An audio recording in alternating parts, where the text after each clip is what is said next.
ನಮಸ್ಕಾರ. ನರ್ಸಿಂಗ್ ಕ್ಷೇತ್ರದಲ್ಲಿ ವೃತ್ತಿಜೀವನವನ್ನ ರೂಪಿಸಿಕೊಳ್ಬೇಕು ಅಂತ ಕಾಯ್ತಿದ್ದವರಿಗೆ ಇಲ್ಲೊಂದು ಒಳ್ಳೆ ಸುದ್ದಿ ಇದೆ.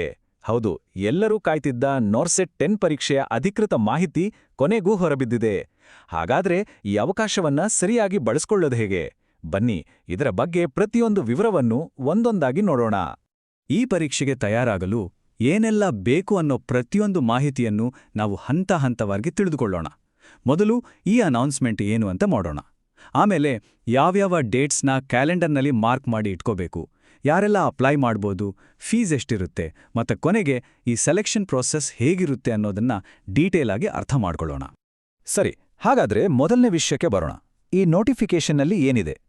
ಅಖಿಲ ಭಾರತ ವೈದ್ಯಕೀಯ ವಿಜ್ಞಾನಗಳ ಸಂಸ್ಥೆ ಅಂದ್ರೆ ಏಮ್ಸ್ ದೇಶದ ಬೇರೆ ಬೇರೆ ಪ್ರತಿಷ್ಠಿತ ಆಸ್ಪತ್ರೆಗಳಲ್ಲಿ ನರ್ಸಿಂಗ್ ಆಫೀಸರ್ ಹುದ್ದೆಗಳನ್ನು ಭರ್ತಿ ಮಾಡೋಕೆ ನಾರ್ಸೆಟ್ 10 ಪರೀಕ್ಷೆಯ ಆನ್ಲೈನ್ ಅಪ್ಲಿಕೇಶನ್ ಪ್ರೋಸೆಸ್ ಅನ್ನ ಅಧಿಕೃತವಾಗಿ ಶುರು ಮಾಡಿದೆ. ಇದನ್ನ ಯಾಕೆ ಒಂದು ದೊಡ್ಡ ಅವಕಾಶ ಅಂತ ಹೇಳ್ತಿದೀವಿ ಅಂದ್ರೆ, ಈ ಹುದ್ದೆಗಳು ಗ್ರೂಪ್ ಬಿ ಕ್ಯಾಟಗರಿಗೆ ಸೇರಿದ್ದು ಪೇ ಲೆವೆಲ್ 7 ಅಡಿಯಲ್ಲಿ ಬರುತ್ತೆ. ಅಂದ್ರೆ ಬೇಸಿಕ್ ಪೇ 10,300 ರಿಂದ 34,800 ರೂಪಾಯಿ. ಅದರ ಜೊತೆಗೆ 4,600 ರೂಪಾಯಿ ಗ್ರೇಡ್ ಪೇ ಕೂಡ ಸಿಗುತ್ತೆ. ಇದು ಕೆರಿಯರ್ಗೆ ಒಂದು ಒಳ್ಳೆ ಸ್ಟಾರ್ಟ್ ಕೊಡುತ್ತೆ ಅನ್ನೋದ್ರಲ್ಲಿ ಡೌಟೇ ಇಲ್ಲ. ಇಂತಹ ಒಂದು ಒಳ್ಳೆಯ ಅವಕಾಶವನ್ನ ಮಿಸ್ ಮಾಡ್ಕೋಬಾರ್ದು ಅಂದ್ರೆ ಕೆಲವು ಇಂಪಾರ್ಟೆಂಟ್ ಡೇಟ್ಸ್ಗಳನ್ನ ನೆನಪಿಲ್ಲಿಟ್ಕೊಳ್ಳೇಬೇಕು. ಯಾಕೆಂದ್ರೆ ಇವುಗಳನ್ನ ಮಿಸ್ ಮಾಡ್ಕೊಂಡ್ರೆ ಇಡೀ ಪ್ರಾಸೆಸ್ನಿಂದ ಹೊರಗೆ ಉಳಿಬೇಕಾಗತ್ತೆ.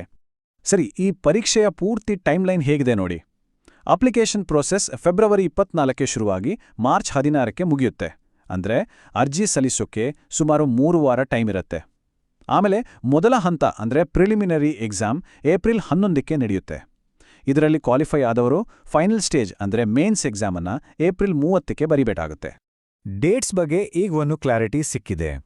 ಈಗ ಎಲ್ಲರ ಮನಸ್ಸಲ್ಲೂ ಬರೋ ಮುಂದಿನ ಪ್ರಶ್ನೆ ಏನಪ್ಪಾ ಅಂದ್ರೆ, ನಾನು ಈ ಹುದ್ದೆಗೆ ಅಪ್ಲೈ ಮಾಡಬಹುದಾ? ಬನ್ನಿ ಈ ಮುಖ್ಯವಾದ ಪ್ರಶ್ನೆಗೆ ಉತ್ತರ ಏನು ಅಂತ ನೋಡೋಣ. ಹಾಗಾದ್ರೆ ಯಾರೆಲ್ಲ ಈ ಸುವರ್ಣಾವಕಾಶವನ್ನ ತಮ್ಮದಾಗಿಸ್ಕೊಳ್ಬೋದು? ಬನ್ನಿ ಈಗ ವಿವರವಾಣಿ ನೋಡೋಣ. ಅಪ್ಲೈ ಮಾಡೋ ಮುಂಚೆ ಎಜುಕೇಷನಲ್ ಕ್ವಾಲಿಫಿಕೇಷನ್ ಅನ್ನ ಸರಿಯಾಗಿ ಚೆಕ್ ಮಾಡ್ಕೊಳ್ಳೋದು ತುಂಬಾನೇ ಮುಖ್ಯ. ನೋಡಿ, BSc ನರ್ಸಿಂಗ್ ಅಥವಾ ಪೋಸ್ಟ್ ಬೇಸಿಕ್ BSc ನರ್ಸಿಂಗ್ ಪದವಿ ಇದ್ರೆ ಯಾವುದೇ ವರ್ಕ್ ಎಕ್ಸ್ಪೀರಿಯನ್ಸ್ ಬೇಕಾಗಿಲ್ಲ. ಆದ್ರೆ ರಿಜಿಸ್ಟರ್ಡ್ ನರ್ಸ್ ಆಗಿರಲೇಬೇಕು. ಒಂದು ವೇಳೆ GNM ಡಿಪ್ಲೊಮಾ ಮಾಡಿದ್ರೆ ಇಲ್ಲೊಂದು ಕಂಡೀಷನ್ ಇದೆ.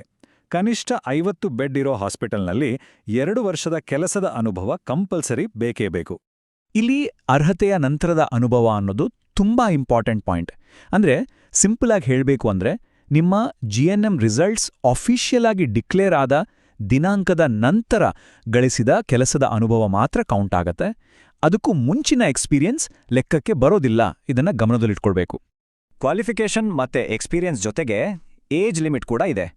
ರೂಲ್ಸ್ ಪ್ರಕಾರ ಕ್ಯಾಂಡಿಡೇಟ್ಸ್ಗಳ ವಯಸ್ಸು 18ರಿಂದ 30 ವರ್ಷದೊಳಗಿರಬೇಕು. ಸರಿ, ಎಲಿಜಿಬಿಲಿಟಿ ಬಗ್ಗೆ ಗೊತ್ತಾಯ್ತು. ಹಾಗಾದರೆ ಅಪ್ಲಿಕೇಶನ್ ಹಾಕೋಕೆ ಎಷ್ಟು ಖರ್ಚಾಗುತ್ತೆ? ಬನ್ನಿ ಅಪ್ಲಿಕೇಶನ್ ಫೀಸ್ ಡೀಟೇಲ್ಸ್ ನೋಡೋಣ. ಅಪ್ಲಿಕೇಶನ್ ಫೀಸ್ ಅನ್ನೋದು ಕ್ಯಾಟಗರಿ ಮೇಲೆ ಡಿಪೆಂಡ್ ಆಗತ್ತೆ.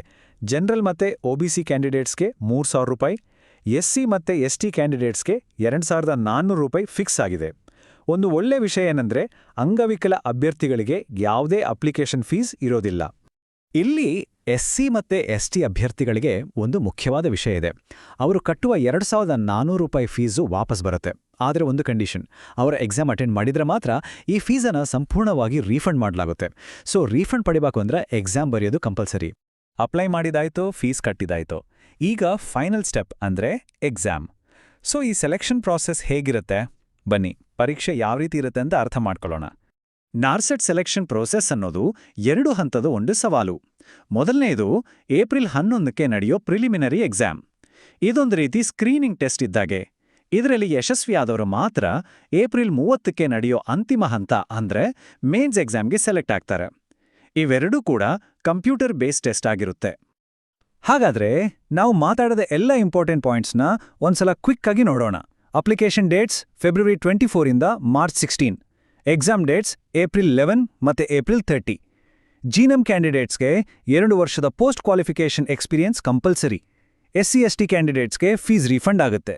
ಮತ್ತೆ ಇದು 2 ಸ್ಟೇಜ್ನ ಆನ್ಲೈನ್ ಎಕ್ಸಾಮ್. ಎಲ್ಲವೂ ಕ್ಲಿಯರ್ ಅಲ್ವಾ? ಈಗ ನೋಡಿ, ಎಲ್ಲ ಮಾಹಿತಿಯೂ ನಿಮ್ಮ ಮುಂದಿದೆ. ಡೇಟ್ಸ್ ಗೊತ್ತಿದೆ, ಎಲಿಜಿಬಿಲಿಟಿ ಗೊತ್ತಿದೆ, ಎಕ್ಸಾಮ್ ಪ್ಯಾಟರ್ನ್ ಕೂಡ ಗೊತ್ತಿದೆ. ಈಗ ಬಾಲ್ ನಿಮ್ಮ ಕೋರ್ಟ್ನಲ್ಲಿದೆ.